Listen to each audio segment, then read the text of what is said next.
Good morning, America. My name is Danny. I'm a 49-year-old American. This is my show, Danny's Pit. It's not for children, so if you're under the age of 18, it is not for you, especially this one. Um, if you like the pit, by the way, I got your attention. If you could hit like, subscribe, and share, it'd really help me out. Numbers are going up. I'm very close to 100. Still trying to hit that mark, so if you could help me, that'd be great. So, topic of today's pit. Maybe I should have had 15 cups of coffee today. Epstein's list. Okay, I guess Epstein's list has been released. Names are trickling out. Now, my thing is this. Okay, I don't want to say how to word this. I don't really care who's on the list. Mostly because I know I'm not. And nobody that I love or respect is on that list. But there are some people on that list that have come out that, you wouldn't expect to be on that list. Which makes me wonder about just the geography, let's say, of Epstein's island. Did he take certain people to certain parts of the island that were like okay, and then the deviant side go to the deviant side of the island where all the stuff, all the human sex trafficking and all that disgusting, evil stuff happens? I'm not sure.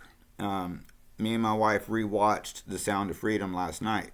I've seen it 3 times now, and every time I see it, it gets to me every single time because it's a true story, and there is a testimony to God in that, being that the sister had given the little brother St. Timothy medallion to keep him safe, and the guy's name, Tim Ballard, that rescued them, in Spanish, his name is Timoteo, and that was the Saint Timoteo.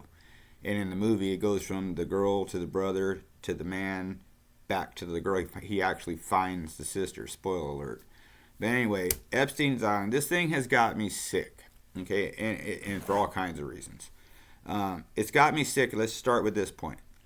You got a lot of people on this list that have, through whatever channels, received some of the best luck, privilege, just chances to obtain just wealths of fortune. I mean, these people could literally write me a check that would change my life overnight, and it would be a tax write-off for these people.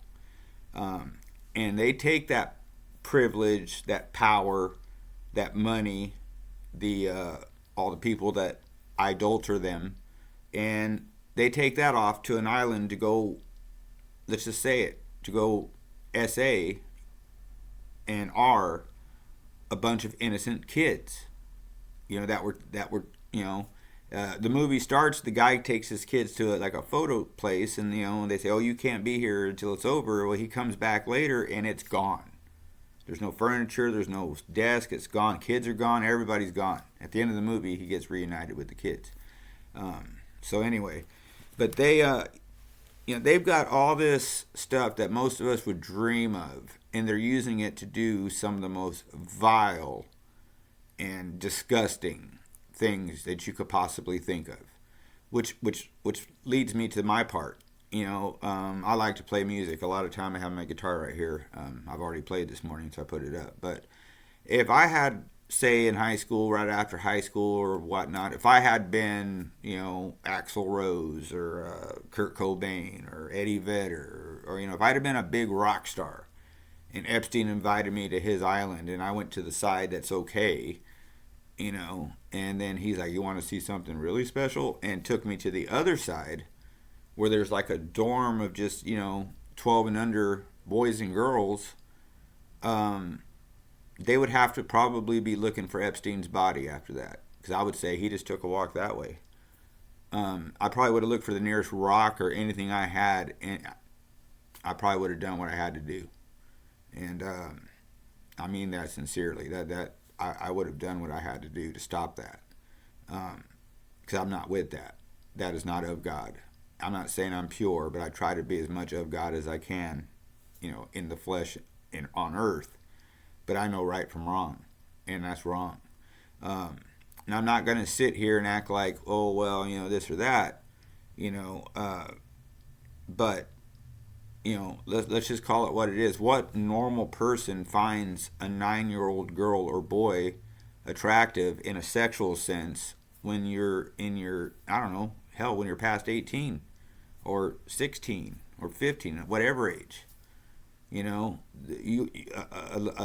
not with this grooming crap, but an untouched regular human child is just that until a certain age, and this is just it's just disgusting. I have to keep saying the word. This is just disgusting, and I don't like I said I don't really even care who's on the list and who's not on the list because we won't know what they did there, and I'm sure everybody on the list can say, "Well, I never participated in any of that." You know, I'm sure that's coming, but no, it's not normal for a person of age to find an underage child sexually attractive or anything like that. That's just you're wired wrong.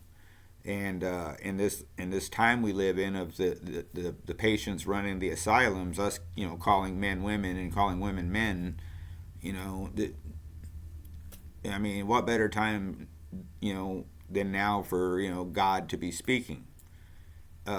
God is speaking actively right now. He struck those keys and halo off Peter. There was that big earthquake on New Year's in Japan, which affects the coastline where I'm at, and I'm all the way across the world in California. And the beach that I like to go to the most, the water is up to the sidewalks. It's almost up past the seawall. That happened New Year's Eve. They had a lightning strike on a statue of Jesus in Rio. I mean, God has not been talking to this world like this since before Christ was born. He's actively talking in the language that he knows we all speak, which is these natural disasters that, we know we can't stop them and part of being here. But things like this, it's just the tip of the iceberg, you know what I'm saying, in the bigger picture. And us as Americans, Christian American patriots, we should do everything in our power to make sure that whoever is found whatever guilty or just get rid of them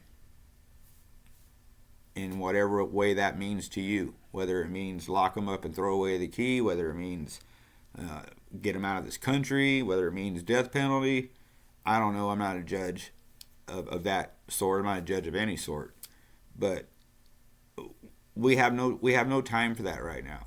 The country is at the brink of a civil war itself. We're at the brink of World War III, and we got a bunch of people that are basically running the country with all the money, and are getting shown out to be perverts, and just that's not even a strong enough word for it. But I just wanted to touch on that. I'm not going to sit here and read the list or anything like that. Read it yourself, because there's some people on there that I guess Trump's on the list. That is he a pedophile? I highly doubt that. They got some other people on there that I'm like, I don't think, no, maybe not. And then there's some other people on there that I'm like, well, yeah, probably him. Kevin Spacey was one of them, and he got found it out later in the Me Too movement. Taking advantage of. I think he was actually doing homosexual, taking advantage of younger people with drinks, spiked drinks, stuff like that. That's why you don't see him no more. So anyway, I know it's kind of a rambling pit. It's a very uncomfortable pit. I don't want to say the wrong things on this pit. All I want to say is, as a nation, let's all just pray that every single person involved with this gets exactly what they deserve. That's all I pray for. So I'll leave you with that. Stay vigilant, America. Keep looking forward, but once in a while look behind you. Might be some people you think are great that were doing some ungodly things to children, and that's wrong. So God bless each and every one of you. Stay safe, and God bless these wonderful and beautiful United States of America that we're lucky as hell to be living in, even in these times. And even after a pit like this, I'm going to tell you it's going to get better. It's going to get better one way or another. Trust me. God is talking. So it'd be pretty wise to start listening. And I'll leave with that. And so anyway, like I say, God bless you all. Thank you for watching. Stay tuned, and I'll be back. Peace.